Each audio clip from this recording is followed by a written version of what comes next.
Ay, Ma'am Rosalie, July 6, update dito sa freezer pa na L300 natin. Tapos na siya, nililigtas na lang siya. Ito siya ngayon.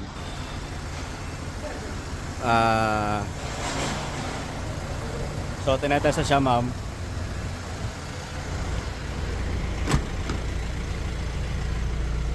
Ang current temperature niya ngayon, ma'am, is negative 6 Celsius. So, ma-under siya, ma'am, running yan.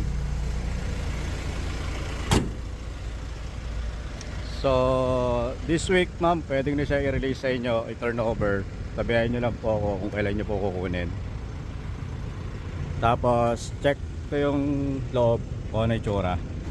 Ayan, ma'am Rosalie, open na siya. Nakikita po sa video na umuusok pa siya. Running siya, nililigtas to.